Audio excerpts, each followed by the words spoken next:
All right, thank you so much for coming out this evening. We're really glad that you are here. I think we've got a great program for you tonight. Before we get started, if I could, if I could please rise.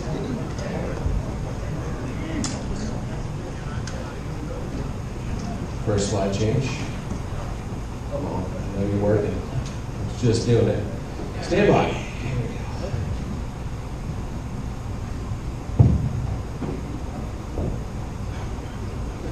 Every time my battery goes out or something. I don't know. Oh, there we go. Now it's doing something. Maybe? Nothing changed. It's just pretending. All right. Well, maybe I'll just do it from over here. Fantastic. Whatever.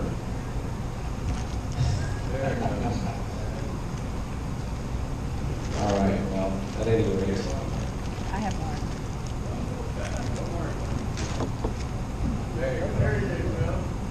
You can bow for a short prayer. Dear God, I bow my head and ask, if it is your will, please save this land from those who seek to destroy it. Amen. Amen. And now the pledge. I pledge allegiance To the flag of the United States of America and to the republic for which it stands, one nation under God, indivisible, with liberty and justice for all. Fantastic. And now the Texas pledge. Honor the Texas flag. I pledge allegiance to thee, Texas, one state under God, one and indivisible. Fantastic. You may be seated. David, anybody? Georgia? Anybody available to help me with this line turn? I have a remote. If you want to use the remote. Mostly just need a battery, probably. Do you want to click it through? He's got it. Oh yeah, well, I was just going to need facility in the short term, but. Now we got 1,000 people. I just can't seem to get it come with new batteries. I think that's the problem.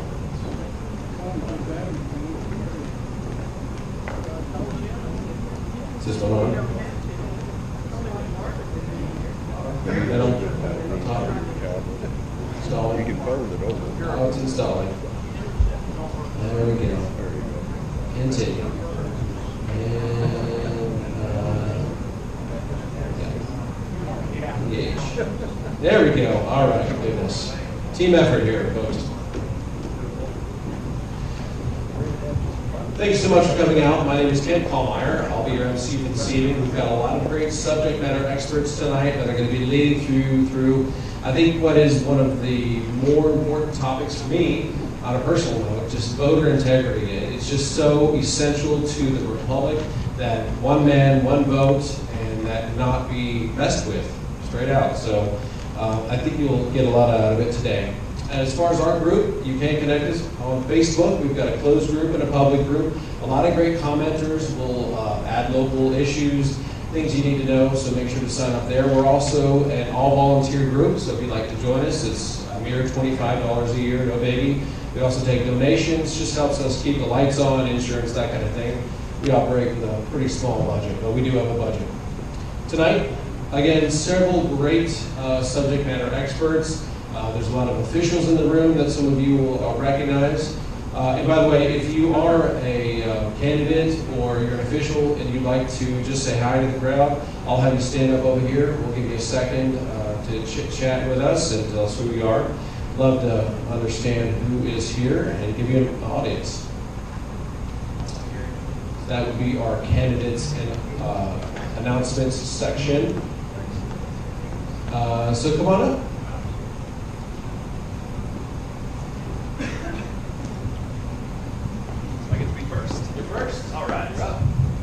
Thank you very much. I really appreciate you guys providing this forum for me and for these other candidates to come up here. I'll try and be brief. My name is CB Team. I go by my first and middle initial, CB. My last name actually is Team. I'm running for the Tarrant Regional Water District Board. There are 5 candidates running for 2 seats. This is a May 4th election. A little bit about me. I was born and raised back here in Fort Worth. I'm a 5th generation Fort Worthian, native Fort Worthian, I guess. I'm the first in my family not to be not grew up on a ranch. My dad was in the cattle business, and he imparted a lot of ranching wisdom, we'll call it, onto me, conservation of our natural resources, care for our land, and responsibility for our land. So I carry that through in my personal life and in my professional life. Professionally, I'm a commercial real estate broker. I own a real estate company right here in Fort Worth. Before I became an owner, I worked there for 7 years. And I really enjoy it. I live here in Fort Worth with my wife and 2 young kids, and I want to do everything that I can in my power to give back to Fort Worth. You've heard a lot about Tarrant Regional Water District probably. They supply our raw water, handle flood control, and recreation along the Trinity and in Fort Worth. They own 4 reservoirs, Main for Water, and 3 others that provide our raw water. You've probably heard about the Panther Island project here as well. That's a project that they have not direct control over, but control. They're a big funder of it.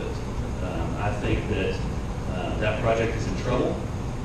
I think we need to complete the programmatic review that they have started. And what you guys are going to elect is are the people that are going to interpret and implement any of those solutions. So I want to be fresh energy. I want to bring my unique skill set as a business owner and as a real estate expert to help solve the problems, separate and make the Panther Island project about flood control only. We don't stand a chance of getting any federal funds until it is about flood control only. Set the economic development portion completely aside. How can they work with you? How can they talk about? Sorry. Well, so again, May 4th election. I'll wrap up. I'm number 2 on the ballot, and I'd appreciate your vote support. Thanks, Steve. And I wanted to go a little bit long because last meeting we did have a good forum about the TRWD. I don't think there's an audience in Fort Worth that is not more familiar with what the TRWD does and does not do. So any new fresh face, as far as I'm concerned, is fabulous, and I gave you an extra minute or 2. So let's come on up. We'll keep it pithy, 30 seconds to a minute if we can. I'm a fresh face. Fresh face. Take the full minute. Thank you. My name is Sandra Shelton. I'm running for Fort Worth ISD District 6. Being a trustee, my deal is putting the trust back in trustee. Right now, I am the underfunded underdog. And you know, that could be pretty depressing, but I've got to tell you something, and I've not told this to a group, but I think I can tell this group. I went to the Northeast Tarrant County because I used to live in Euless, and I thought, well, you know, I'll maybe see some friends. And I was standing at the end of the meeting. It's when Dan Patrick came and talked, and I'm standing there. And I hear this voice behind me say, Sandra, and I turned around, and this woman was standing there, and she said, I've been praying for you. And she said, I live in your district. And here we were at Northeast Tarrant. And she said, I want to do whatever it is to help you win. Now, another juicy piece is she's a Democrat walk away. And her passion is so exciting. So I'm all excited, but you know, you gotta have the tools to get there. And if either one of my opponents win, I promise you Fort Worth ISD will continue its downward trend. Neither of them has any business experience. I'm an experienced educator, a proven business leader. I started my own company. I know how organizations work. I looked at the budgets. Last year, Fort Worth ISD was at 38 million shortfall. Year before it was 48 million. Okay, you business people know there is something wrong. So I'm going to pass around this. It has my cards on it. If you want to put your name and email, just if nothing else, to send me some encouragement. I really need the prayers and the encouragement. Thank you.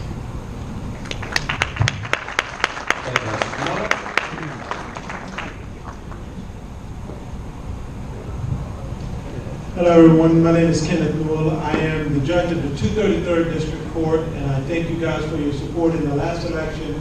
And it's been, somewhere around 80 days now, me sitting on the bench, and we are excited and happy to be able to help people. And we thank you for your support and your prayers. Thank you.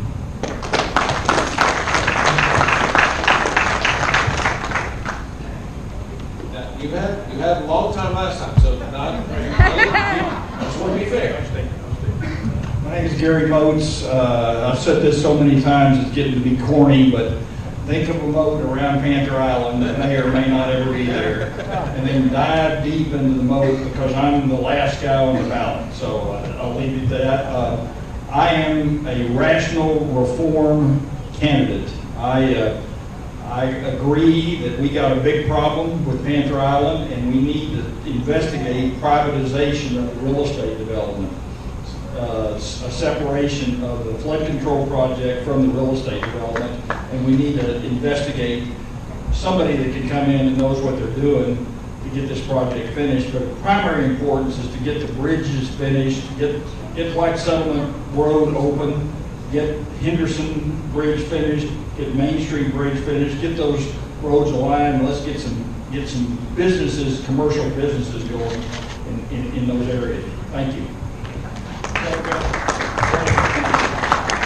Someone knows about the shenanigans personally, right here and there.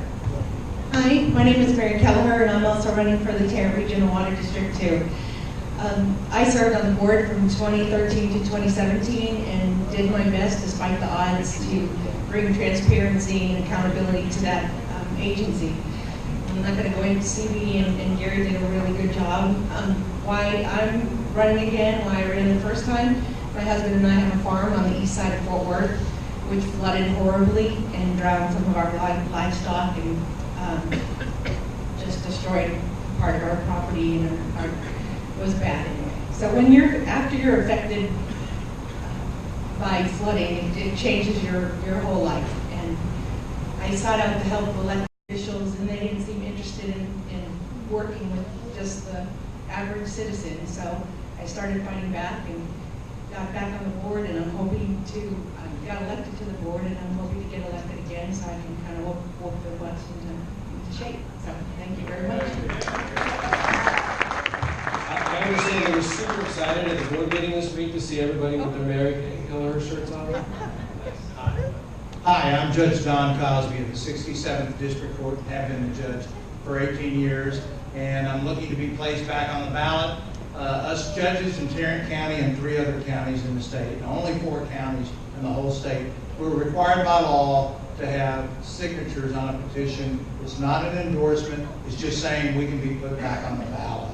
So I'll be circulating that. I hope you'll sign it if you're a Tarrant County voter, and you must vote in the Republican. You can't vote in the Democratic primary if you sign this petition. I just want to say thank you for your support. Thank you. Wonderful, thanks.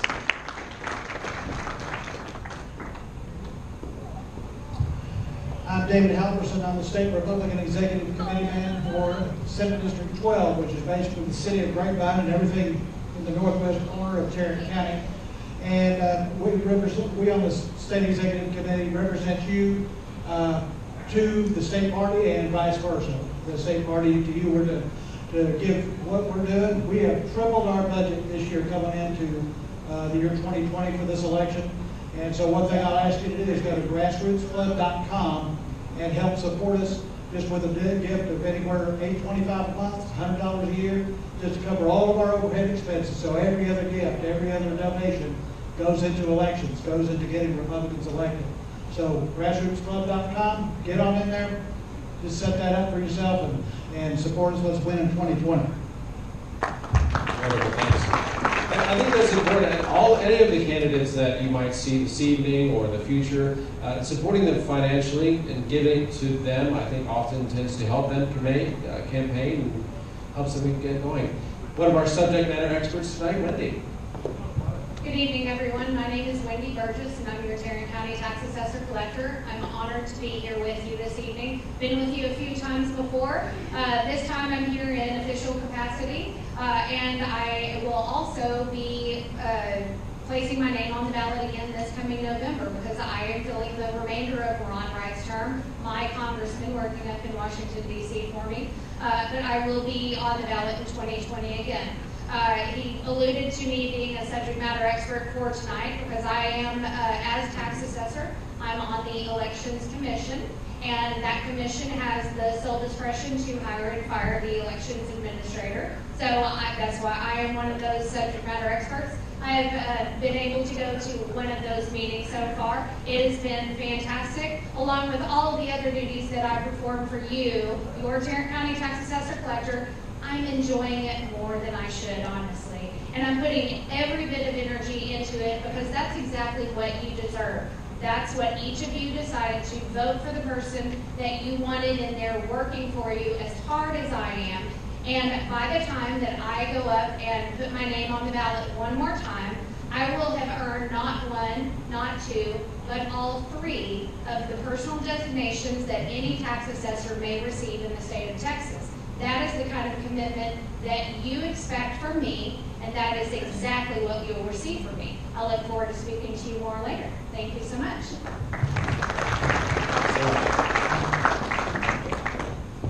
Tom. Here we go, take it.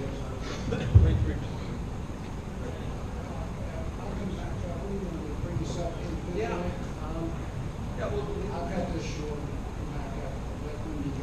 Do Q&A at the end, but take 3 All minutes right, now. good. I just got something to mention about some proposed legislation. Tom Wilder, the district clerk. I'm not up for almost 4 more years. Appreciate your support.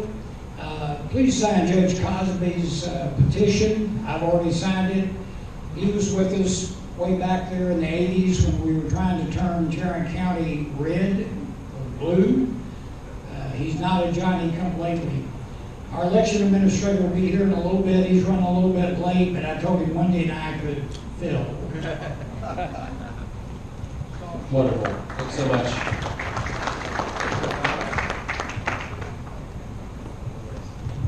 Hi, I'm Deborah Meekin, Judge of County Criminal Court Number 4. Thank you for all your support now and in the past. Short and sweet. On the announcement. Earlier this week, I was contacted by someone with the Republican Party of Texas, and they're having a protest this coming over tomorrow afternoon. I know where it is, I know what's going on, and if anybody's wanting to protest Kamala Harris, whatever. It's on the QT. It's on the QT, so to speak. Yeah. But yeah, whatever. And so anyway, I have the details. If anybody's available tomorrow afternoon and wants to go to where this thing is, come see me. Like the city or? It's in Grapevine. All right, fantastic.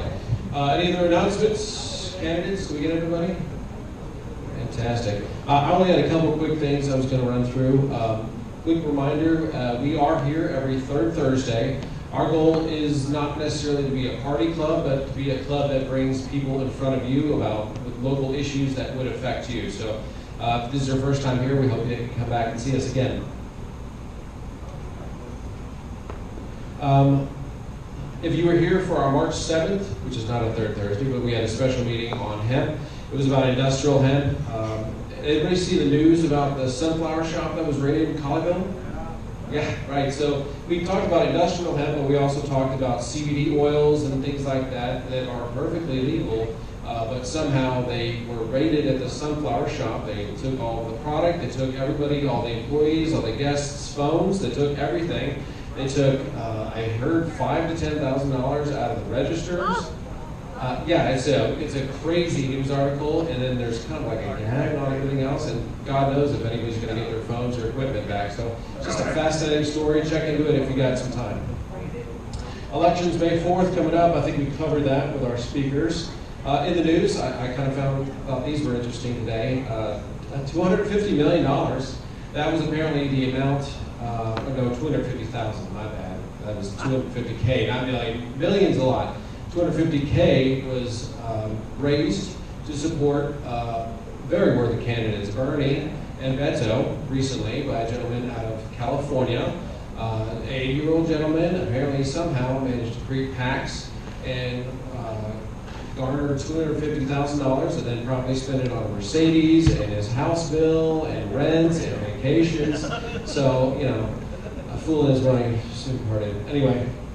Supreme Court immigration win, if anybody saw that this week, that was good news, which is rare that we get good news on immigration these days.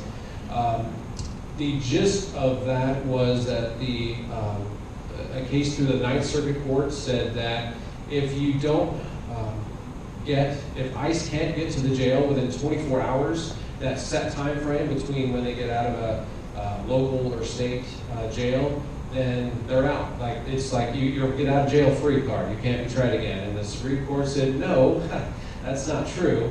If you're here illegally and you're a criminal, at any point after that arrest, even if you get let go because ICE can't get there in time, it doesn't matter. You're still up for whatever crimes you are and can be deported. So I thought that was interesting news I'd bring to you. With that, I wanted to move to our first speaker, cybersecurity expert, Traves Ferrell. Ferrell, is it Ferrell? Ferrell. Fantastic. Yeah, Travis, thanks for coming out. Appreciate it.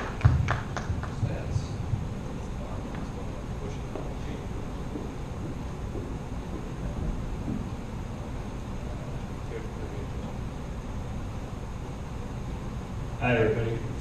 Hi. Kind of a long-time friend here. I remember when this was, this group, I think, started right after the 2009 Tea Party protests, and we were meeting at the Waffle House, I don't remember. But I've been absent for the last couple of years. I got into a job where I traveled a lot, and I could never make these meetings, so when Georgia talked to me about coming to speak on this topic tonight, I was super happy to do so, for sure.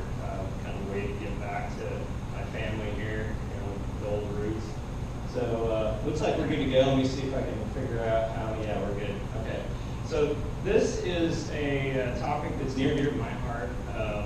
I work in a space that is rapidly sort of overlapping into the election space. Unintended, it's just because technology is moving in that direction.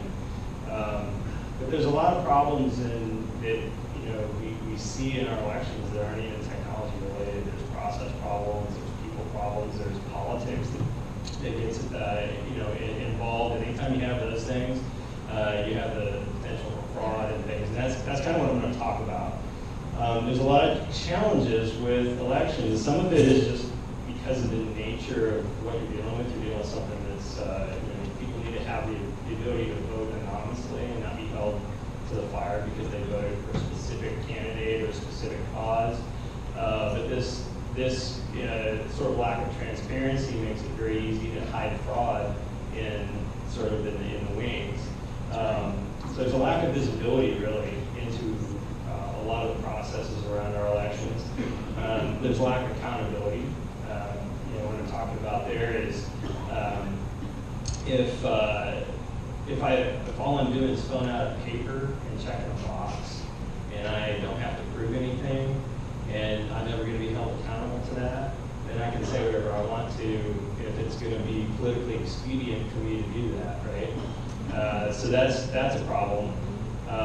There's new technology. People think that bringing new technology is going to somehow make things more efficient, make it better. And those things may be true, but they often introduce new problems over and above the problems that they're solving. So we're going to talk about some of that. We already talked about how politics gets in here. As people have very strong political biases, and a lot of times when they're in positions to make decisions or affect things, that can impede free and open elections. So, and then just lack of resources. If our electoral bodies had enough people and staff to make sure they could just go canvass an entire area and carry ballots and recording equipment to make sure that everybody votes in a very truthful and honest way, and that they validate that is that person and that they're doing the vote and not being coerced, we wouldn't be having these problems with our elections. But that's not the case, and it's probably never going to be the case. So that's where we are. So let me hit the right button here. So first thing I want to talk about is fraud. And some of these topics you may or may not be familiar with. Some of these have been in the news lately, but I want to actually dig into them and explain what they are, and then talk about some of the things that we might be able to do to try to improve those problems. Ballot harvesting, we all know about non-citizen voting. It's not just illegals, but anybody who's maybe here legally, but has the ability to take advantage of our loose sort of system and be able to vote anyway. Impersonation fraud happens. These are all things that happen, by the way. Closer? Okay. I don't want to blow everybody out, but okay. Everything that's up here is stuff that has actually happened, and people have gone to jail for these things. It's not a question of, oh, well, that's all theoretical. We've never seen any of those things actually. Nobody's ever been convicted for any of that. Or you're talking about 2 people out of millions of people that vote. There's been a fair number of cases for all these things. Here in Texas, it's not a question of whether or not it happens. It's a question of how much of this is happening. Buying votes actually happens, believe it or not. There's I'm not going to go into details on that one too much, but there was a deal about cash and cocaine for votes here in Texas. That's probably pretty effective. I guess if you're going to have a buying vote situation, put some cocaine in there. But anyway, let's talk about ballot harvesting. This is like the big thing that's sort of the big topic du jour in the space of when you talk about voter fraud. The idea of ballot harvesting, it's kind of a negative term, but what it's referring to is a process that's actually very legal, and it's supposed to be to help voters who wouldn't be able to vote otherwise by having people volunteers come to their home, help make sure that they're casting a vote, making sure that their vote counts, and all that stuff. Sounds great, right? Like that's a worthwhile cause, except when you have political activists who are doing this, and they're doing it on purpose, and they're skewing people's votes by sort of overseeing, making sure that they're voting for the right people, or they're just seeing who they vote for and making sure that ballot never makes it into the elections authorities, even though they claim they're taking it there. So that's a way for them to basically affect the outcome of the vote. They can also take advantage of people that never vote, and I think when you start applying that across many, many different precincts, you have lots of volunteers doing this, this becomes a big, big problem. So that's the basics of it. I'm going to dig into it a little bit more, but I just want to point out that this is based on a very legal process, and it's meant to increase voter turnout and give people access to being able to vote. Even though they might be, elderly, disabled, unable to get to the elections office, and maybe not even, because of arthritis or something, not even be able to fill out the necessary information to be able to process a vote. So what they take advantage of in this situation is mail-in ballots, and this has really been the crux of a lot of fraud over the years since mail-in ballots became a big thing. And but this is kind of it makes a situation where you can do this at grand scale, if you follow my meaning. There's supposed to be only a small list of reasons why you need to request a mail-in ballot.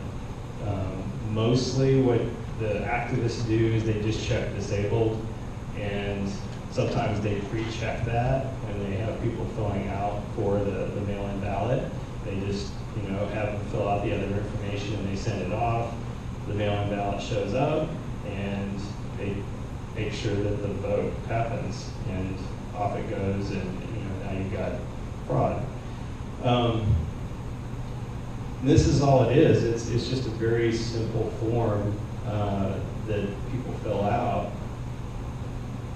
And they make it super easy too. You can mail it, you can fax it, you can even scan it and email it. So think about this from a scale perspective. Like one person could probably do a whole bunch of these in the space of a short time, and email them in and make sure that they all get sent out. And this suddenly becomes not a problem with one or two fraudulent votes, but hundreds of fraudulent votes from one person, from one activist. So illegal harvesting looks something like this. So they will analyze voter rolls and they'll figure out who's elderly disabled in these precincts. And they will find out who's not voted, who lives there, who hasn't voted in those precincts. And they'll submit registrations for those that aren't registered, and they'll take advantage of people who already are registered. And they'll request mail-in ballots, and sometimes they do this without even the consent of the people that they're requesting the mail-in ballots for. And so these requests will come in like en masse to the elections authority, and they'll send out the mail-in ballots, and those will be harvested.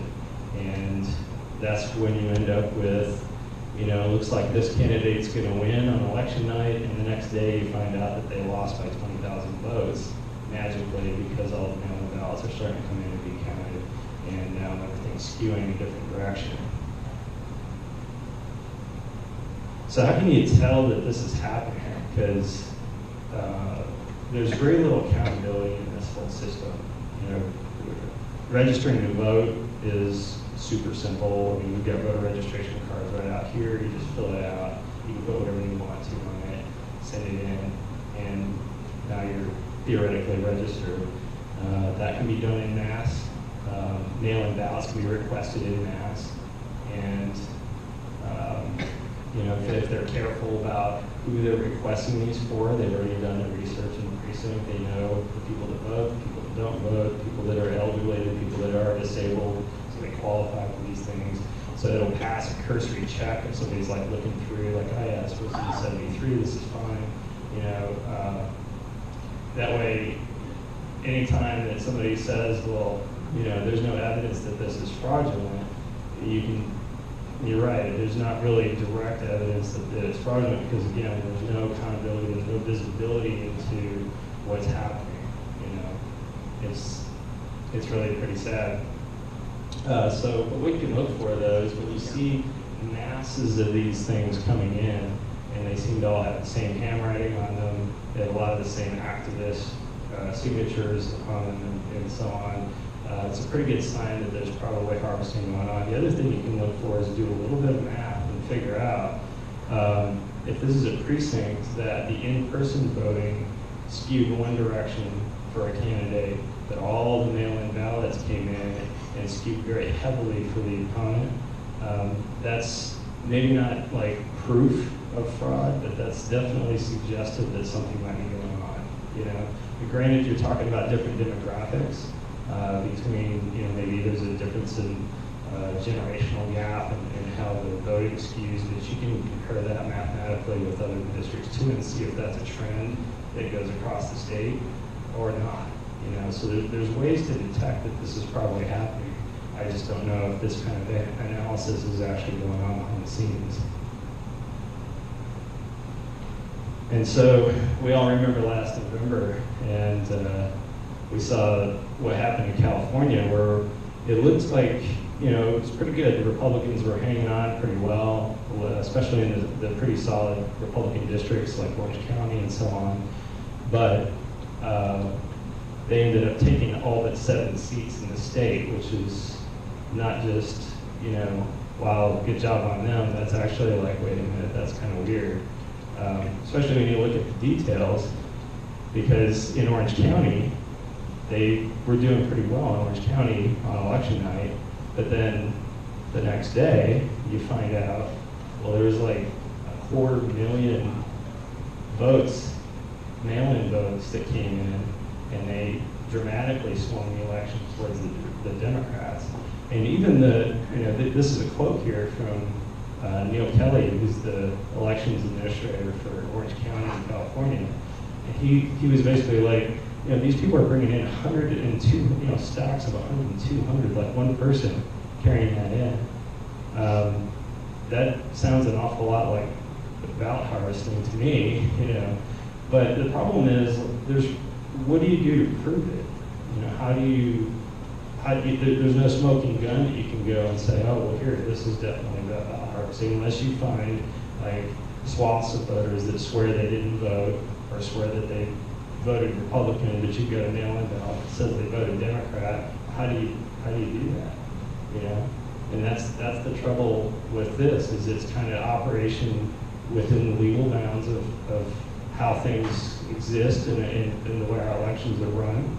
And I think, you know, when you can do it at grand scale like that, it's a big problem.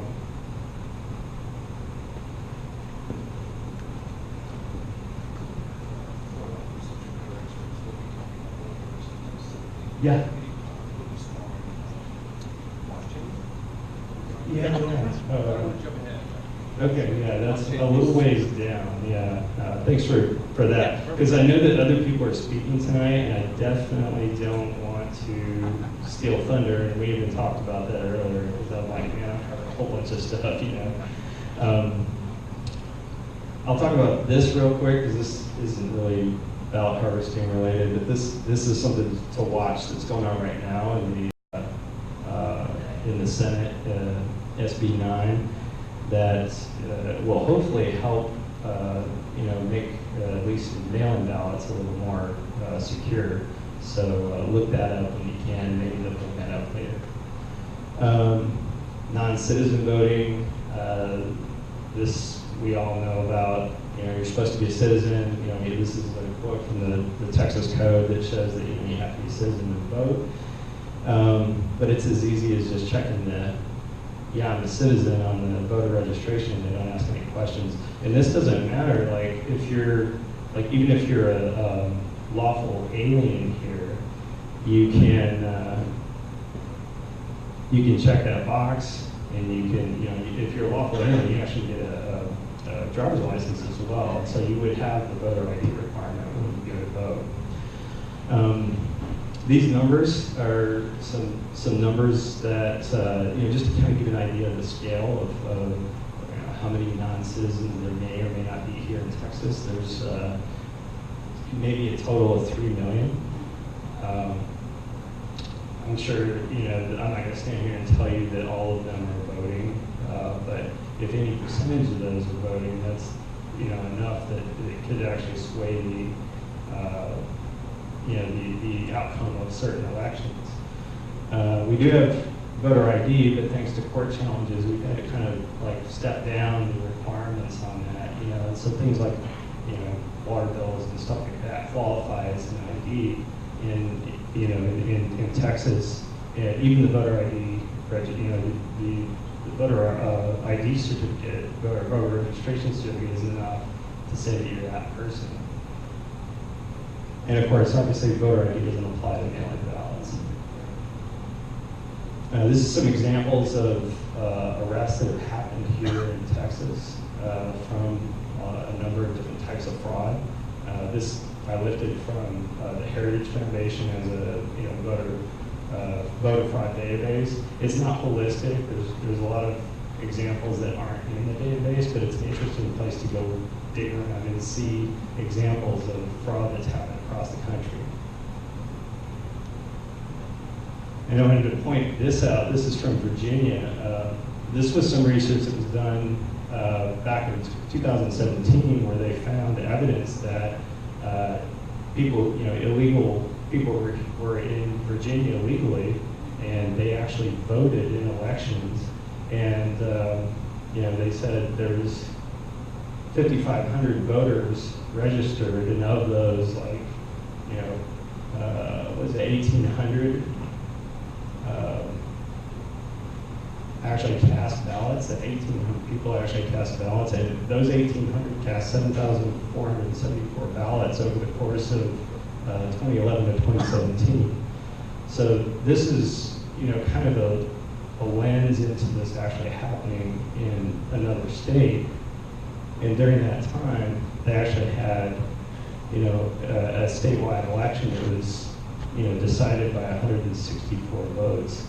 So those illegal votes could have swung this particular election. There's no proof, of course, but it's certainly within the realm of possibility given those numbers. So here's my world where I live, is the tech stuff. And there's a number of things that have happened technology-wise. Some of it we see here locally when we go and we cast votes here in We've got electronic voting machines. If you vote early, you use the electronic screens and stuff like that. So I think we're all probably pretty familiar with this stuff, but it comes up a lot, especially in the news, especially when you hear about hacking and stuff like that, these things are vulnerable, they can be hacked and elections can be swung. We've had complaints even about our voting machines that when you hit straight party, it was sometimes not registering the votes right, or switching and things like that.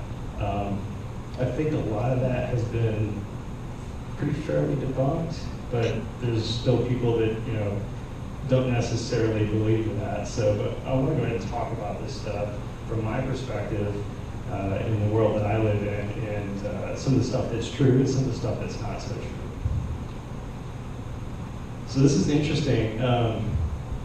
Smart cards are actually being used to be, to cast votes. Not in the U.S., not yet, but in Estonia, they have a mandatory national ID card that everybody's supposed to have, and that card is a smart card, just like your Visa cards and debit cards are nowadays.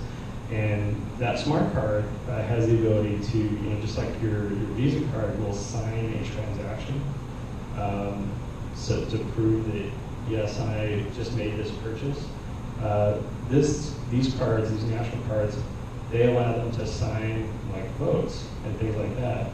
And so they've been doing this for quite a few years, actually. They've actually had the ability to either go in person or you could actually vote over the internet using your national ID card there in Estonia. And so, experts are like, well, that's not really a good idea. And, the reasons that they point out actually make a lot of sense. The problem is that if your computer happens to have malware or be infected with something, that vote, even though the transaction is signed by your smart card, and it's really hard to break the cryptography that they use in those, but if it's intercepted and fed into the card a different vote than what you chose, then it looks like you just signed a vote for the person you didn't vote for. Now, that's all theory. There's not been evidence that this has actually happened. And, to be fair, it'd be a lot of work on somebody to try to figure out how to do that at a big enough scale to try to swing an election, especially in Estonia. But if people look at this and say, well, it's pretty successful in Estonia, let's bring it here, and you start talking about a much bigger scale and millions of people doing this, there might be enough incentive for somebody to go figure out, well, how can I get into enough computers, enough phones to be able to swing these votes and cause a change in outcome of the election.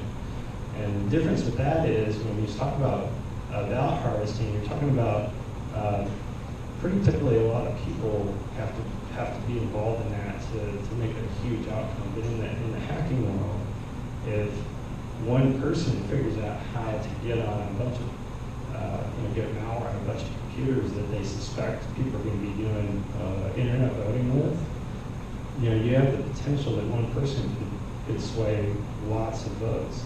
So this is, it's good technology in the sense that it limits, the number of votes, and make sure that vote came from that card or that person, but it opens the door to this other type of, malfeasance, I guess, as it were. So these things really need to be thought through before they get rolled out in a broader scale outside of places like Estonia. That's my perspective on it anyway. Blockchain, this is kind of the big question mark, because this actually happened this last election in West Virginia in the United States. They used a blockchain-based system to record votes for service members overseas. And I'll talk about that a little bit here. But first, what the heck is blockchain? I assume most people here have probably heard of Bitcoin, right? And this was the big thing that brought blockchain to the surface for most people. The process behind it is very simple. You think of it as in terms of cryptocurrency, like Bitcoin. It's like having a general ledger that's public for everybody to see, but nobody can change. You know, this transaction happened. It's cryptographically signed and secure, and you've got lots of witnesses saying that that's a true transaction. And then that gets added to the chain, and then someone else makes another transaction, and the same thing happens, and then it gets added to the chain. That's why they call it a blockchain. Each block is some kind of a transaction, and it gets added to the chain once it gets approved. It's a pretty secure system. It's not actually like the idea of blockchain isn't evil. It's just the implementation of it it doesn't guarantee that it's always going to be secure. And that's kind of where I want to focus the discussion on when you start talking about elections and blockchain. But hopefully this makes sense. You know, it's very simple. We try to explain this in a way that hopefully everybody can follow, right? So if I go to Georgia and I say, I want to give you $5, okay? And I write my signature on a piece of paper saying I'm giving you $5. Everybody else watches me doing that and says, yeah, we saw Travis give Georgia $5. So we agree with that. And so now Georgia's got $5. And then she decides that she wants to give $2 of that, to David. And same thing, everybody watches, and you just keep, and each one of those transactions is a block. Because we all saw it, we all agreed to it, and that's it just keeps building on each other. So eventually you have this super long chain of transactions, but if you go back to the beginning, you can follow every single dollar where it went and who has it in the end. So it's very cool because it can't be manipulated. And at least in theory, that's the point. We can all see it, we all know what happened, and there's no question. So when you apply this idea to voting, it's a little different. The way that they at least the way that they're currently trying to implement this. Instead of doing it in a public way where everybody sees it, they in West Virginia, they implemented what they call a private blockchain. So it's not available to the public. So they have an app that service members, because they're the only ones who qualify for this. This is the whole point of them doing it, was to allow people who are overseas. Sometimes those votes get lost because they don't make it back from overseas, the mail-in ballot, before the deadline for the election. And so this has been an issue. Well, this way, the service people overseas, they cast their vote over the internet, and it's used in a blockchain type of way where it can't be manipulated. And the theory is that we're making life better for the service people because now they can cast their votes and know that it counts, which isn't a bad thing. It's I think a lot of our problems in society stem from good intentions, right? So they did try to think of all the possible ways that this could go wrong when they implemented this. They were like, okay, in order for them to sign up, they have to be on our list of known service members who are overseas in these counties. And then they have to download the app, but they also have to scan their ID with the barcode on their ID, and then they have to use their biometrics, like their fingerprint, in order to prove that it's them. So that's matched up against the state database for their biometrics. Once they're signed up, they can cast one vote. And then, that gets encrypted, it's supposedly anonymized and added as a block to this private blockchain. So it sounds like they tried to think of everything that they could, but there's a couple of problems with this. The other thing they did is they do send a printable duplicate of the vote, the transaction, to the clerk. So if there's any sort of challenge or something, they can go back to the sort of paper backup and validate that this is how the election went, this is how the votes went. So potential issues with this is, again, if one of these service members or many of the service members have their phone is compromised with malware or something like that, that vote can be manipulated before it gets entered into the chain. And so they think that they voted one way, but what got put in the chain is another way. And since there's no correlation between them and the vote that they placed, really, there's no way for them to go back and say, no, that's not what I voted. Because they don't know. They don't see what's in the chain. And people that are administering the chain don't know that that's not who they voted for. So, again, it's kind of an accountability and visibility problem. The other problem is that with this being a private blockchain, there's no external visibility of this, which opens up a few potential issues depending on how it's implemented. One, usually there's some kind of master keys, cryptography keys that could have access to the chain itself or to components of the chain that could be manipulated and could skew the tabulation. The other problem is like, who has visibility into this chain? You have to take their word for it, right? So there's got to be some kind of oversight into how the chain is administered, who has access to it, how are they led, validating that blocks are actually supposed to go into the chain so that somebody can't fabricate blocks and put them in the chain and they wouldn't know, that this looks right, it's signed, it's part of the chain, it should be fine. So there's a lot of question marks on how this is implemented to know if this is, from a security perspective, if this is really as secure as they claim it is. So fortunately, they haven't detected any issues with it. They used it a couple of times. They did a beta test last year, and I think it was in a primary or municipal election, and then they used it in the election in November. But it was only used by a few hundred people. I think they're looking to expand it to a broader reach based on their usage of it so far. It might turn into thousands, but we'll see. But the other thing here is, if these guys, feel like they're successful, this is something that you may see, spreading to other areas. So something to keep an eye on. Electronic voting machines. So, Laura's going to cover electronic. okay. You want me to talk about the hacking of those, or?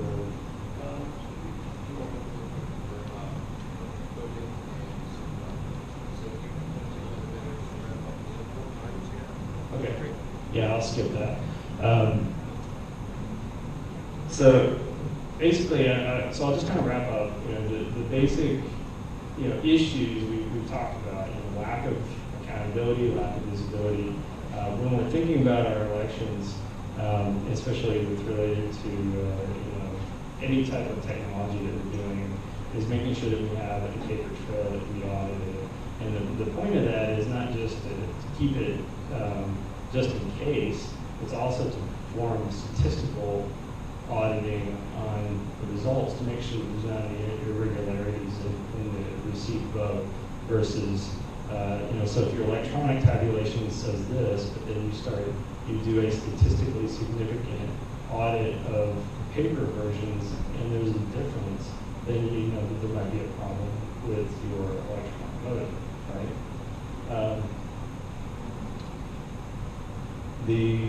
Anytime there's access to these things, hopefully that gets covered later. That's very important.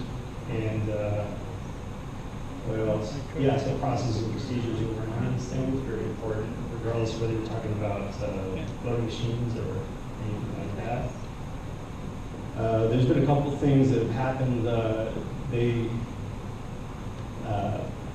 couple years ago, DHS said that election infrastructure is now going to be part of critical infrastructure. And some people got pretty frustrated about this.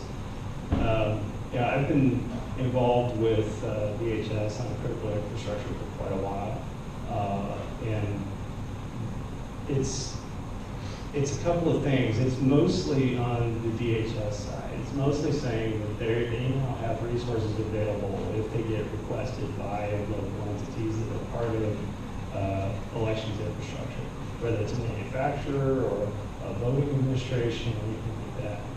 So entities have to ask for assistance. So the concern is really that this is now a slippery slope with the DHS now getting involved in something that's definitely a state power.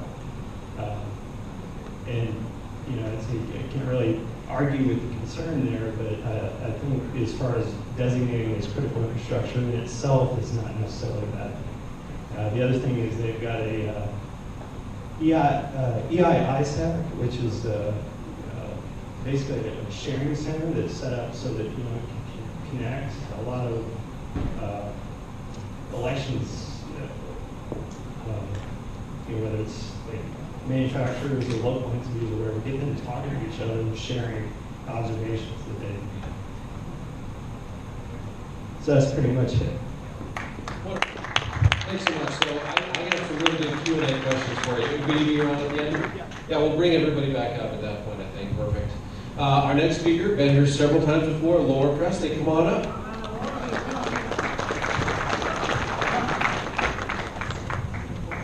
Okay, guys, thank you for having me back. I'm so grateful. Let's let it load it up. For many of you, if any of you have not seen my presentation before, I'm Dr. Laura Presley. I ran for City Council in Austin, Texas in 2014, caught Traves County corrupting my election with the electronic voting machines. We filed a case in the Texas Supreme Court, and I'll get to the kind of big picture here, but basically we won. We won, guys. It's amazing. First case in Texas, and actually in the country on the level that we went to. So let's talk a little, what I'm going to talk about tonight is a little bit different, a couple different things of how do we handle this? What do we do? What's the solution? And what I'm going to share with you is a little bit of a paradigm shift. So just hang with me. There's going to be a couple of them in the presentation tonight. And I'm going to try to change how you're thinking about election integrity, okay? Joseph Stalin said something very important a long time ago. He said, it doesn't matter who votes. It matters who counts. Okay? We are very concerned about who votes. He said that's the wrong side of the equation. Let's focus on who counts. Now, there's a lot of good reasons why we should be concerned about the inflated voter rolls and all of that, and I'm going to get to that. But my main topic is the counting. My election contest, my suit in the Texas Supreme Court was not about trotting in a couple of voters and seeing how they voted and were they legal. We said Travis County was violating the counting laws. This side of the equation, he said, was important. So I'm going to share with you those details and why we knew there was a problem and what the issues are and how we propose to deal with it. Okay, I'm going to show you some statistical analysis. How many here love high school algebra? Anybody? All right, I love y'all. High school algebra. Let's go high school algebra. So what I did, I got up on election night. My opponent somehow was reported as beating me 2-1, and there's no way. We had done polls, we had done exit polls on election day, we knew that we were ahead. There was a lot of problems when the election results came in on election night that he beat me 2-1, I knew it was wrong. So I got up the next morning, licked my wounds, and started doing some math, and started adding up some numbers. And so in Austin, we use the hard inter-civic voting system, similar to what we use in Tarrant County. And what you do, you vote on the machine, and guess where your vote goes? It's an electronic vote, right? It goes on to this mobile ballot box, a memory card. And this software is Windows 2000 software. And the memory cards are the big cards from 18 years ago. So the votes go on that. And where does that go? Well, that goes down to the main counting office, right? So what I did, I got up the next morning and I started looking at some data. There was a general election, and then there was a runoff in our race. And in the general election, I looked at the results between me and my future opponent in the runoff, and I looked at the ratio of our votes to each other. Now, I'm a woman of faith, and I was doing a lot of prayer, and I said, you know, if there's a problem here, there's got to be a pattern. And this is what came to me to look at it this way. About 9 precincts were where 80% of the votes were cast. The 80-20 rule, y'all heard me say this before, focus on the big hitters. So I looked at the top 9 precincts, and I did a comparison between he and I, my future opponent, and the general. And I ignored the other 6 candidates. And there was a percent that I got for my election. And then in the runoff, it was just he and I got the percent for that. And I'm going to have to step back here. What we noticed was shocking. 3 precincts stayed exactly the same percent when half the people had traded out. That doesn't make sense. The other thing was interesting. 1 precinct went up 3% and 1 precinct went down 3%. It looks like it was being targeted. So I had a statistician that says, Laura, high school algebra, y equals mx plus b. Remember that? Beautiful thing in algebra. He said, plot on the x-axis what you got in the general, and on the y-axis what you got in the runoff, and see if there's a correlation, and do that for other candidates in other races in the city. And so we did that. So this is another race, not mine. X-axis is the general, y-axis is the runoff. You see a scatter plot. Another candidate, another candidate. So you see the scatter plot, not a real trend, and that one's mine. Those people laughing know math. That's not normal. That straight line with the R squared of 0.98. I was an engineer in the semiconductor industry for 17 years, and I managed engineers. I have shut a $1 billion factory down on data less correlated than that. I knew what I was looking at. That line told me my race was targeted by precinct, and the guy whoever hacked it didn't even do it smart. He used the same formula for the general as he did the runoff, didn't even change it. And you see the straight line. So I knew what I was looking at. I felt like I had touched the devil when I saw that. So my husband and I, we had a choice. Do we step up and take personal responsibility, or do we step back and be a victim? We decided to step up. So we said, we want a recount. Something's wrong. Something happened. I won the election. Something's wrong here. So we did a recount. So what I did, I went to the election code. I was an engineer, and so the spec is the election code, right? But candidates, we're worried about block walking and phone banking and kissing babies, right? We're not worried about the counting, how the votes are counted, and what are the backup records that have to be there in Texas. God bless the legislature. So I read the election code, and I was looking for one thing. What are the backup records to this flippin' electronic voting system? There are 3 records. 1, you have to have a numbered ballot for a recount. Number 2, you gotta have tapes on the election on what the results were before the precincts, before the equipment goes down and is counted by the county office. And the 3rd one is these audit logs of the main computer. So I'm gonna tell you how each one of these kind of panned out. So first of all, the Constitution says you gotta have a ballot that's numbered, and the legislature is supposed to provide for that. That came into play in the 1800s. Fraud's been going on a long time in Texas. But the Constitution in 1891, you gotta have a number ballot. And so the legislature did their job. They put in the election code, you gotta number ballots. And you gotta start with 1, and they gotta be consecutive. Numbering is the holy grail of election integrity, because if you've got extra ballots, you got some missing, you got some duplicates, numbering would catch it. Even a dollar bill's numbered for counterfeiting, right? Ballots gotta be numbered. So we showed up to Travis County. The clerk pulled me into her office and said, Dr. Presley, we can't give you a legal ballot, but we can give you something else. The Secretary of State says it's just fine. It's called a cast vote record. And I said, well, what do they look like? So we did the recount. The numbered absentee ballots were exactly tied, 50%, 50%. All the electronic that were not numbered, 33.5. That's a 17% difference. That doesn't work, guys. Just add that problem to the straight line. Okay, that's number 2 problem.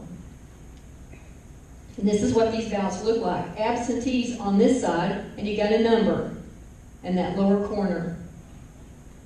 The cast vote record has no numbers. And actually, they had a big, long PDF document that they pulled all of these cast vote records from. They're not numbered. You know how in Adobe Acrobat you can move pages in and out? No accountability. None. And this was our legal argument. The legal ballots are tied. The illegal ballots are not. We don't even know where the heck they came from. We asked if our recount watchers can actually watch where they pulled that electronic file from. They wouldn't let us look. They wouldn't let us look at where they pulled the file. So we said, these ballots over here, they're illegal. They don't count. It's a tie. We want a new election. It was the first time in the state of Texas anybody made that argument and held the county accountable. Okay, that was our first argument. Second, the tapes. How many here are election judges? Anybody? I love y'all. So you know on election night, you print the results tape. It shows every candidate and the name of the votes they got. Well, guess what? That's based in law.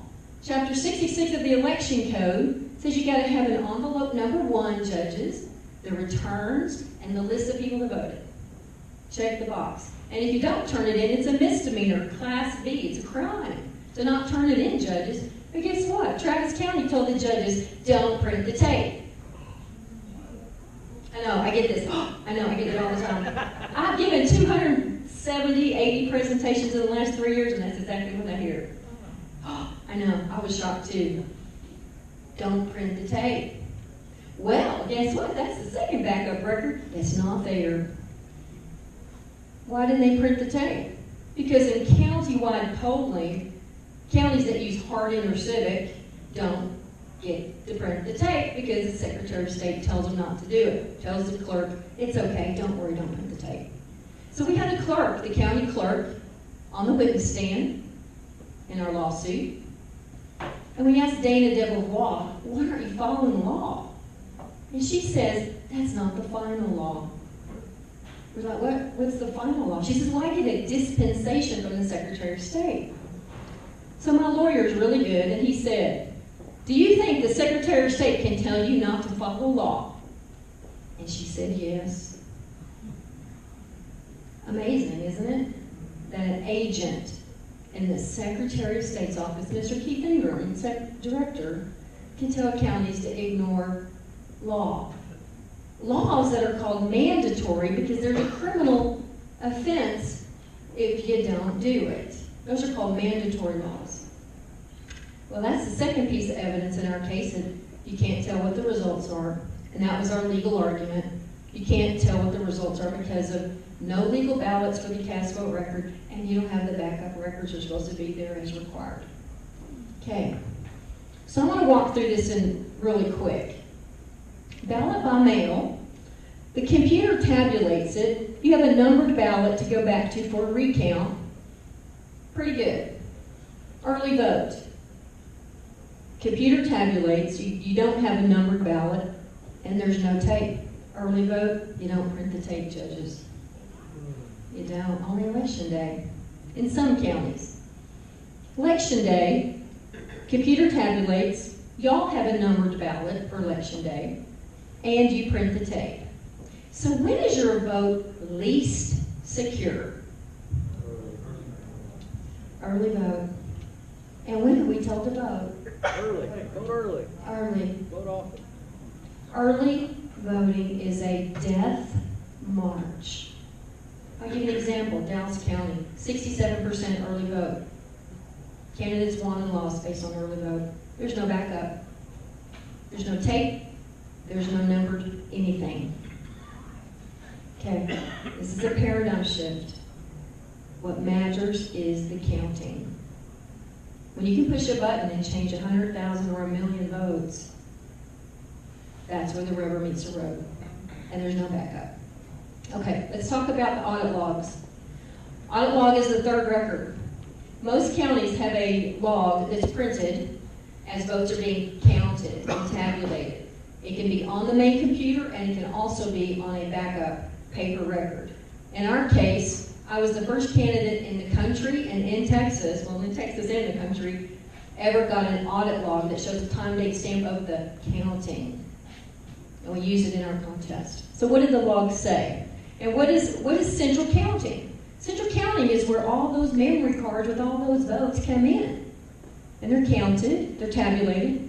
You've got a tabulation supervisor who's sitting there monitoring the votes that are coming in. And you can have watchers watching that. Oh, isn't that great? We've started training watchers around the state. Last 3 years, we've had watchers in many, many counties monitoring what goes on in the counting. So here's what the audit logs showed in our race. It says the first card in that was in being tabulated, being counted, was corrupted. It says corrupt mobile ballot box. Wow. The main computer didn't recognize the card. Didn't recognize it.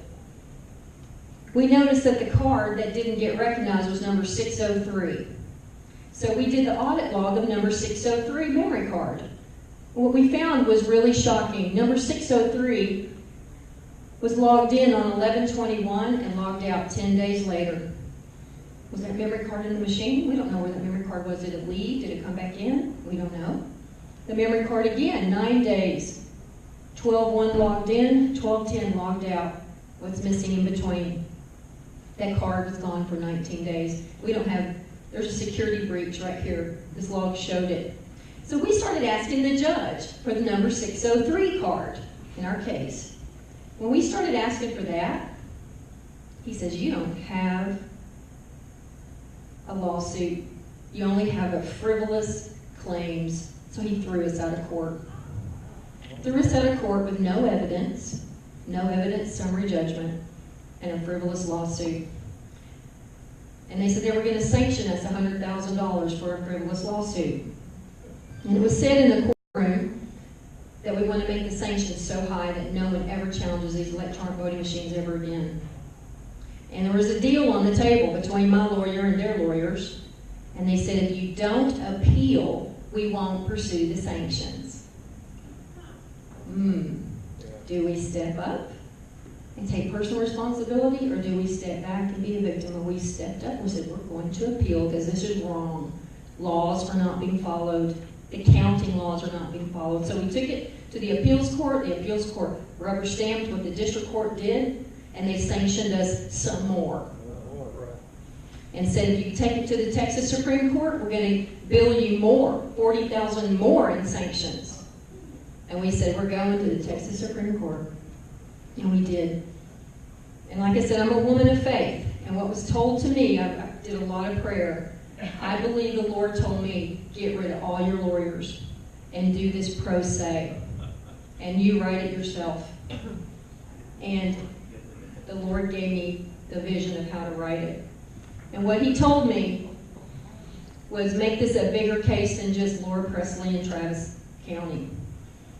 Make this about evidence. Because what had happened was the appeals court ruled that all the things we had brought to them was not evidence. It was frivolous.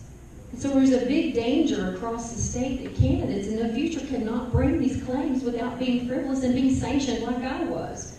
So it was a bigger picture on deck, man. It wasn't just about our little case. So we said zero and no zero or no results tapes are evidence in an election contest.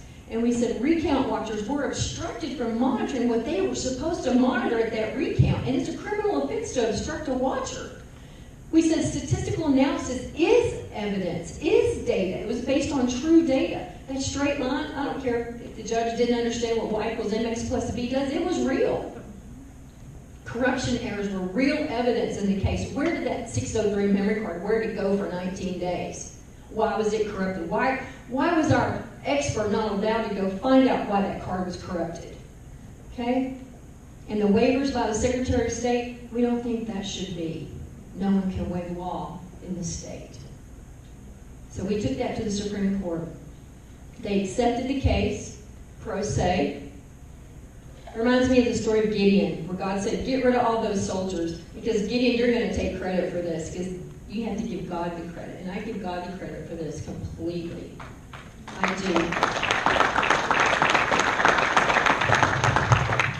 do. The court came back and gave us 85% of what we wanted. The term had already ended, and so they couldn't rule on the contest pieces of it. But what they did take, they said zero and results tapes are evidence in an election contest. They said statistical analysis is evidence. All of these things are evidence. It was a huge win for candidates who want to challenge elections on tabulation irregularities. Not just onesie-twosie illegal voters coming in and finding out how they voted or they voted. Counting was this case. Okay, so what I want to share with you a little bit over the 4 years, and God bless all of you in here who helped us. Many in here donated, many, and I presented all across the state. I've given 280 presentations in the last 3 years to raise awareness on this, and God bless you. Our case was about $400,000. It was, and it was worth it. It was worth it. Okay, the four corners of election integrity. This is from my perspective, 4 years of looking at this stuff, and what really is our power as grassroots. You first have to have a numbered paper ballot. That's what you said. Okay, you got to have some kind of numbered paper ballot as a reference for a recount in case there's an issue. You've got to have good laws. You've got to have candidates who will challenge. You've got to apply the laws. Well, how are we doing in Texas on these four corners? First one, many counties are going to a numbered paper ballot. We've had these electronic voting machines that have not had a backup record for almost 18 years now. The state is trending towards a paper backup system. And the Attorney General in 2017 blessed this off and said, yes, they're legal in Texas. Counties have been buying them up like hotcakes. Okay? And I know Taryn is on deck for looking at it. We have great election laws. I showed you. They're fabulous. We're just not following them, right? But we've got the laws there. The district court and the appeals court, in my case, was not so great. What the Supreme Court said, they said that the district court abused its discretion. Yeah. Abused its discretion. That's right. And the appeals court erred in affirming that abuse of discretion. All right? You betcha. So our Texas Supreme Court is fabulous right now. Rule of law, down the line. It was a unanimous decision in our case. Unanimous. So here's the issue. None of this works if the candidates don't challenge. Do you get that? This is the paradigm shift. We're good at pointing fingers at illegal voters. We should be pointing them at candidates that won't challenge when they know there's a problem. I've worked with 10 to 15 candidates around the state in the last 3 years, and a couple have hired me and said, Laura, my election, my polls were showing me winning, but gosh, I won the vote. I just don't think I won the count. And I looked at some data, did a bunch of analysis. Yeah, you're right. You should have won that election. Well, thanks. I just wanted to know. No kidding. Breaks my heart. We had candidates in November, this last November, many of them, we showed them what I believe is proof of really, really bad issues. None of them would challenge. One of the candidates told me it just wasn't in his best interest to do it. Well, maybe he should tell that to his donors and his block walkers and his phone bankers. That he's more worried about what the press says than the people that stood by him and got him in there and gave him money to run a race that he was too cowardly to challenge. Do I get it? This is the paradigm shift. It's the candidates. Fraud waltzes across Texas until people stand up and say no. You get it? Okay, so I want y'all to think about this. So grassroots, we're gonna make counting an issue in the race. We're not gonna support candidates unless they agree to commit to challenge elections if there's a hint of impropriety. Laws have to be followed. Counting laws have to be followed. We're not going to give them money, no block walking, no phone banking, no endorsements if they're not going to commit. And when more candidates do what I did, you're going to get an honest election system in this country. And all the things that you were talking about, all the things Christine's going to talk about, evidence of all kinds of issues. But we, as voters, don't have standing. They do. We have to push them.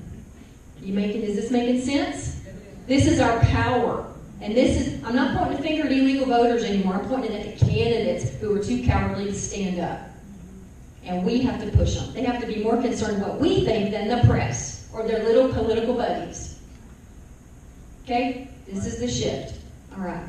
So what's the future in election security? You got to have a numbered ballot. You got to print the tapes. No more of these waivers. Senator Hall has a bill on that right now, and I spoke on it on Tuesday. No internet connectivity. We have counties that have internet connectivity with computers in there going on, the votes are being counted, and that's not right. It's not legal. We got to stop that. We got to train watchers for Central County. I'm here to help train watchers in Travis and Tarrant County. If y'all want to have watchers down at Central County, so I'm here to help with that. It matters who counts. All right. And candidates, no support unless you promise to challenge when you know there was an issue. That's the future of the Texas elections, and it's in our hands. You've not been told this before, to point to the candidates, but that's where it is. Okay, guys, bless you. Thank you for everything. Thank you.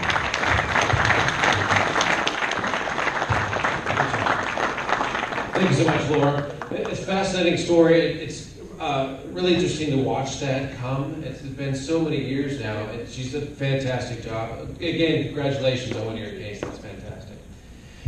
Before I bring up our next speaker, I did want to point out, if you would like to be on YouTube, this is a great opportunity. We're actually doing a raffle for some, I believe this is two room. Anyway, some guys' hats. They're red, they're fun. You can be on YouTube, maybe. Have somebody film you when you go to various places around the Metroplex. It should be fun. I think it's $5. $5 went ahead. It all goes to the club. If you want to raise your hand, David's giveaway raffle tickets. We'll give away those here in just a minute. And with our next speaker, Christine Wellborn knows very much about the Fort Worth way. She'll tell you about it. Come on up.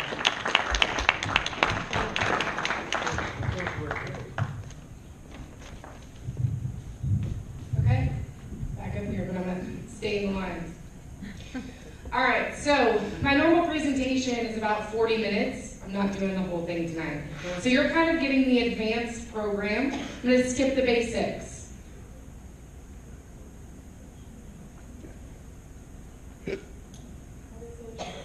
Bottom one. Okay, I am going to start with one of my favorite quotes, though, and this is from Jonathan White, and he is the Office of Attorney General Prosecutor who actually tries a lot of these cases. And he said that if democracy stands for the principle of one person, one vote, then ballot harvesting stands for the principle of one person, 100 votes. And that's because, you know, in ballot harvesting, you can have one person does about 100 votes, or actually, it can go up to 700 votes. It can be 1,000 votes. It's a lot of votes. Could you stand over to the side, Christine? I can't see it all. Oh, okay. Thank you. All right, so then we have, right here, we're going to have these 4 ladies who were indicted for harvesting here, right here in Tarrant County.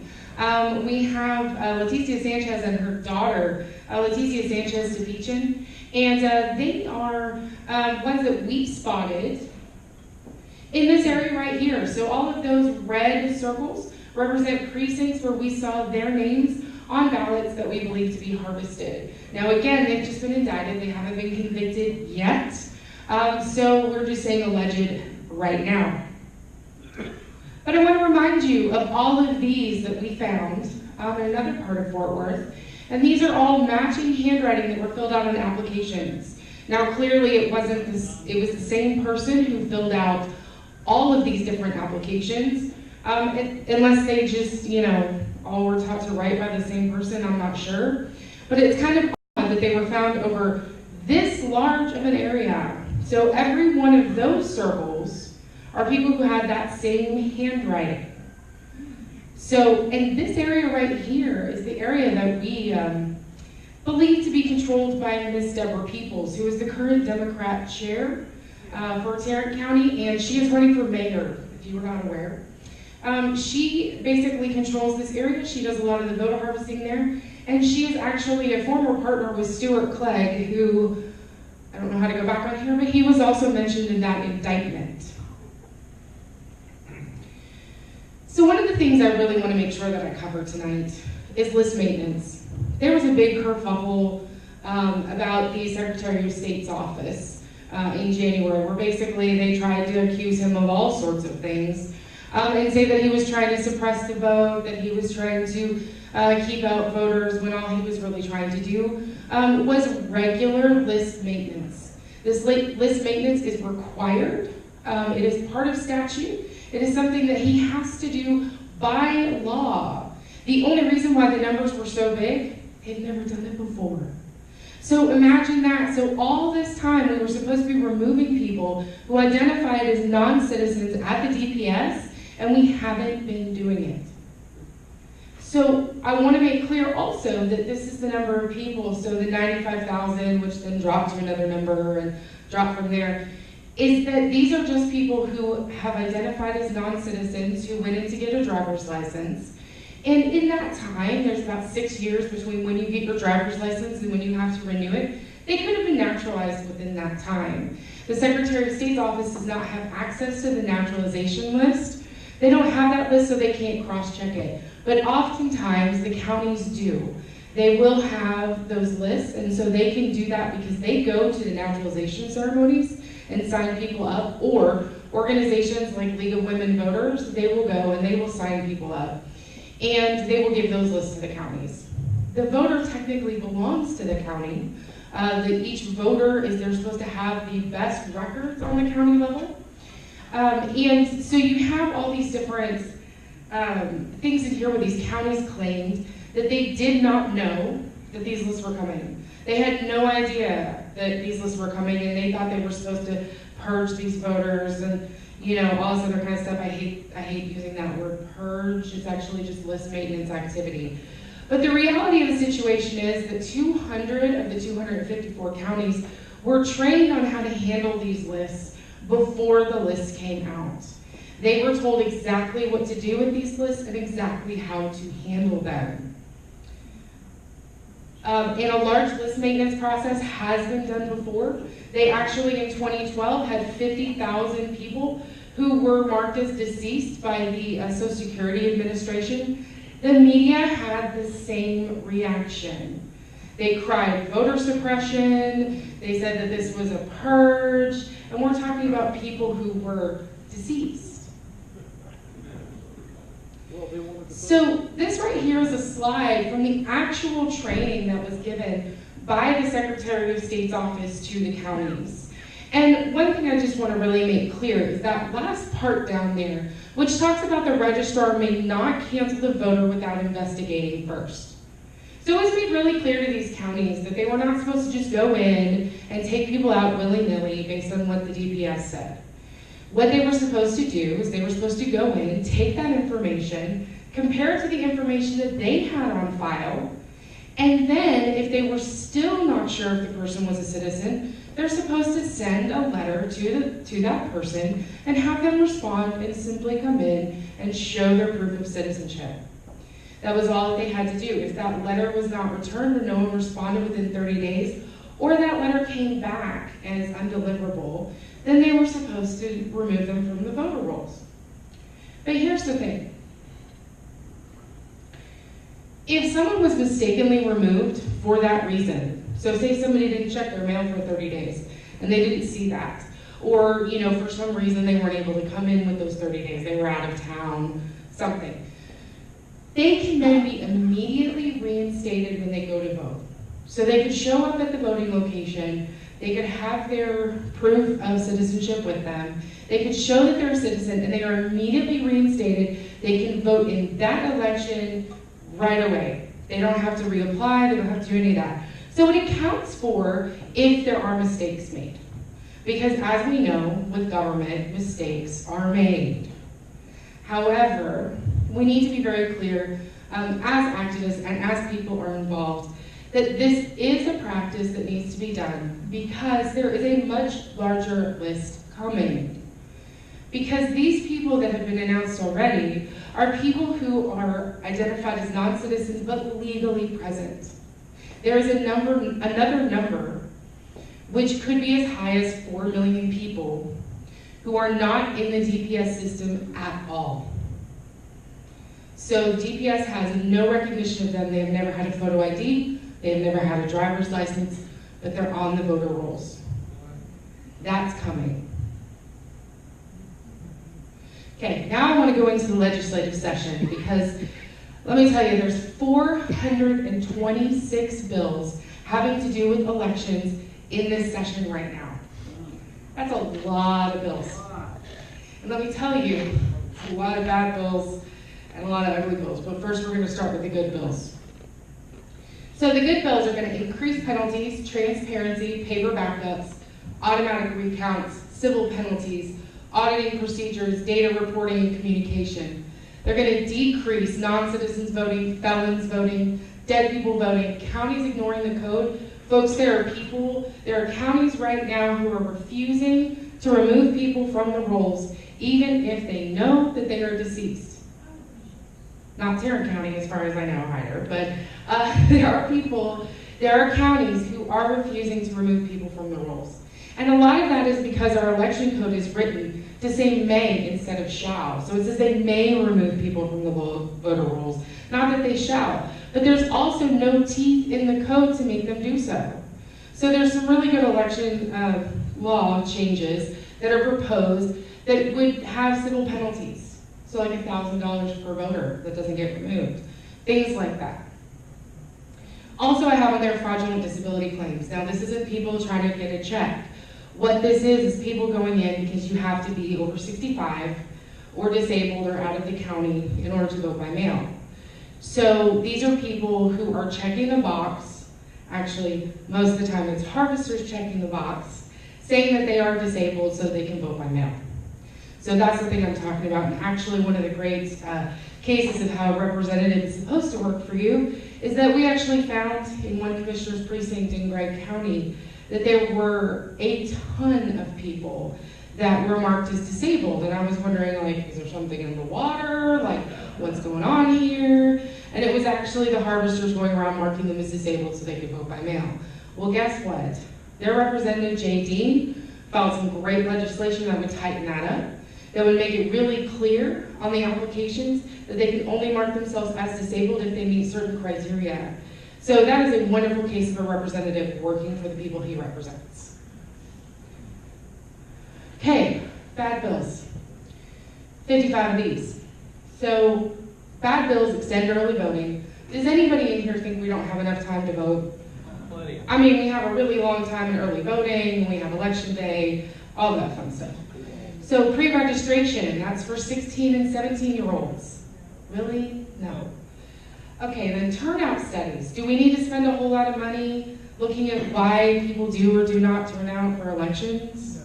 No, I think actually what we need to do is we need to let them know why they should turn out for elections, and we need to put forward candidates that they can actually care about and want to vote for. So then, election judges is shifts, and while this may sound good because it is quite a long day, my election judges in here, I want to have the same person accountable who opened those polls and closed those polls. You don't want two people to be able to blame each other for whatever happened. Now we're going to get to the fun stuff. These are the ugly bills. The ugly bills, they attack voter ID. So by eliminating it completely, by giving driver's licenses to non-citizens, student IDs as voter ID. Now let me tell you that there's a lot of people that are actually pushing for this. And my problem with student IDs is that they don't have an expiration. They don't have an address. You know, they have very little information on there that you can use like any other ID. So you don't have any idea where this person actually lives. Someone could come in and her name could be Julie Jones. Well, how do you know that she's the Julie Jones that lives at, 123 Mockingbird? You don't, because it just has her name on it. Okay, targeting polling locations. So this is real big on one side of the ticket because they want to have polling locations in jails. They want to increase polling locations on campuses and do rolling polling. There are already plenty of things in place for all of those people to vote. We really don't need to expand that out. What is rolling? So, rolling polling. Rolling polling is a practice of where they basically will have, so this happens in a school district, where they'll have like a school district bond election. And what they do is they have a parents' night. And they'll have parents' night that just happens to coincide with the elections. So they'll have a parents' night, and the election booths are set up at that parents' night. Then the next night, the parents' night is at the other middle school. And they move the polls to the other middle school. And they remind all the parents to vote. And all the teachers tell them what they need to vote for. They need to vote yes. In fact, we have video of teachers walking people to the polls. 100-foot rule, people. Yeah. This is bad. So, compromising the voter rolls. Automatic registration. No, we do not want automatic registration. In fact, I think people have a right not to vote. If you don't want to vote, you should be able to not vote. We shouldn't automatically register people. Electronic registration. No. Electronic registration takes away the ability to have an actual signature, ink on paper. I cannot tell you how crucial that is to election integrity. Then we have same-day registration. I can't even imagine what a nightmare that would be for an elections administrator to have to deal with registering people at the polls during elections, trying to figure all that out. I have a feeling that a lot of people would get through that shouldn't because of the mass hysteria. I just really do not like that idea. So then threats to in-person voting. Extended curbside. There's a bill that actually says that if you show up with kids in your car, the election judge has to bring the thing out to you. No. Increased assistance. So that's lowering the bar for people to be able to receive assistance. Now, I think anyone that legitimately needs assistance should receive assistance. And you should absolutely be able to get help if you need help. If you need help. I've heard stories of places in Texas where someone will be standing there and they need to make sure that the teachers all vote a certain way. So they have one person at the polls who's an assistant for all the teachers, put their arm around him, assist him, watch him vote, make sure that they vote a certain way, because if they don't vote that certain way, they get fired. Yeah, we need to be really careful who is assisting our voters. Then we have electronic devices.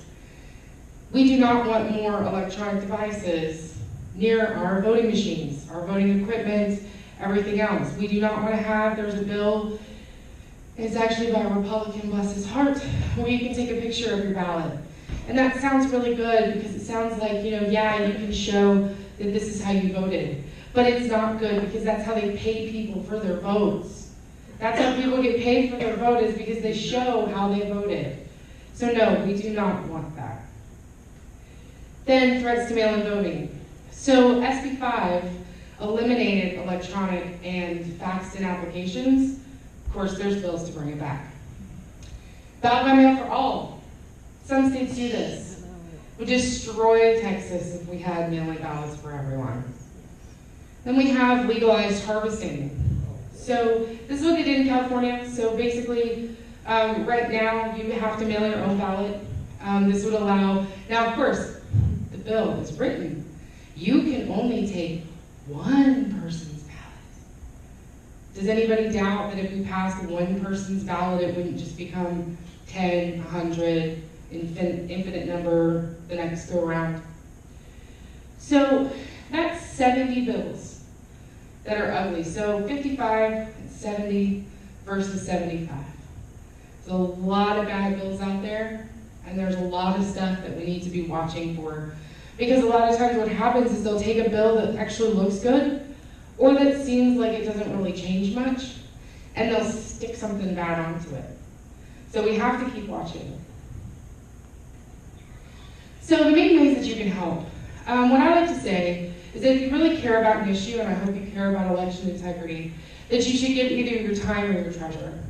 And how you can give your time is you can be a poll watcher, which, you can do a short shift. You can do, if you just have one day for, 4 hours and you want to be a poll watcher, we can find a place to stick you.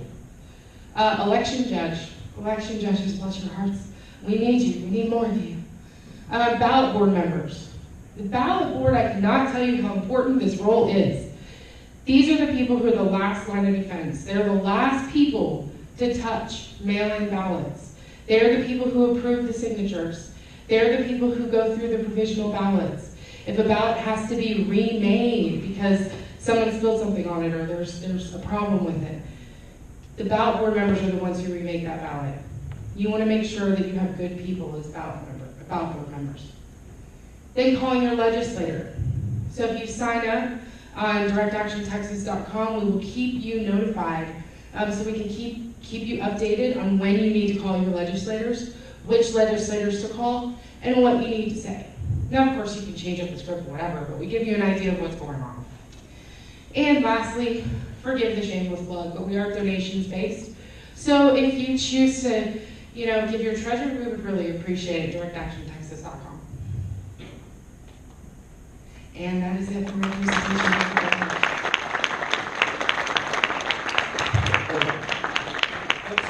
Yeah, if you want to hang out for a second. I think we're going to do a drawing for a couple hats here.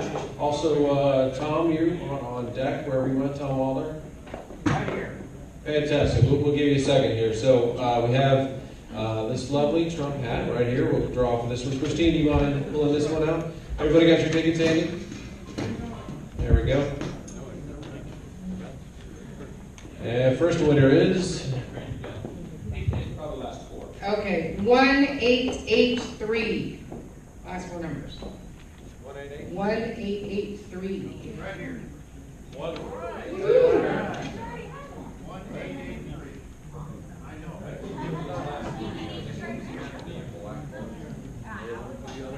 Okay, last three numbers. 872. We have an 872. Closer. Anyone? Bueller? Okay.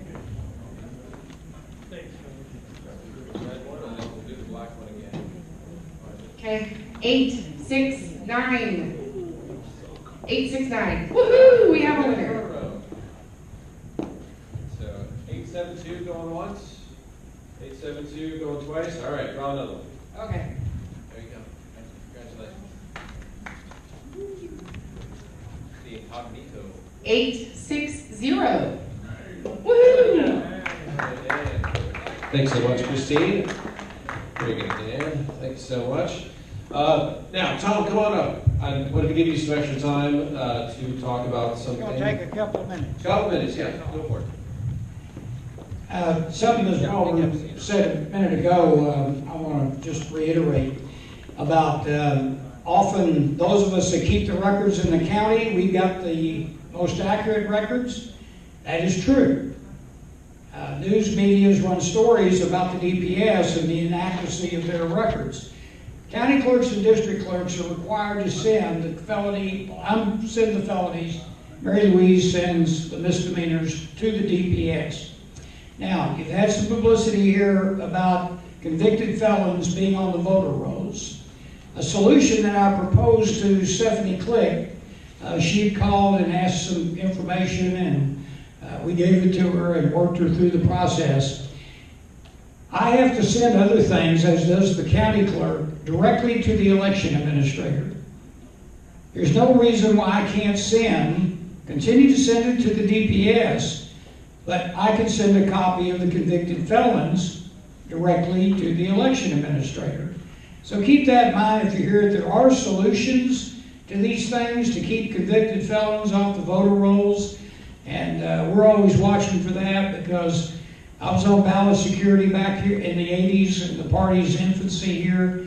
Believe me, folks, voter fraud has been around a long time. Thank you. Yes, sir. Do you need a law to do that, or? Yes. In county government, the law for you to do it? County government, you must be authorized to do everything that you do, unlike city government. So I have a law that tells me I got to send it to the DPS. The non-resident voters that show up in the jury room, I send directly to Mr. Garcia. I need to amend either one of those and tell me to also send a copy of the convicted felons directly to Mr. Garcia. That cuts out the middleman. So Stephanie, I hope we'll amend the statute to allow for that. Wonderful, thanks, Tom. If we could have our guest speakers hop on up for a moment. Wade will do the questions this evening. We'll have them up at the front. Dave, can you manage the mic up at the front here? So if you raise your hands, I'll come to you in the order that they pop up. Oh, perfect, yeah. Actually, Wendy's got a guest she would like to introduce. Hello, everyone. I don't think it's All the way up. Oh, There we are. Good to see you all again. Wanted to make an introduction. We have Hyder Garcia. He is the elections administrator for Tarrant County here with us this evening. Very happy to have him here. He's been proactive in looking for solutions for us here, and I look forward to hearing the discussion of the panel today. And I will be joining as well. Thank you, Wendy. Thank you. Wendy. Tom, you're up here too, buddy. All right, so again, if you raise your hands, I'll get you in order. If I make eye contact, then I'll keep you in order. We've got a few coming so far. If you could keep your question quick, pithy. I know there's going to be a lot of hands in here today. And if you are directing it at a pertinent person, please suggest who you'd like to get that question to.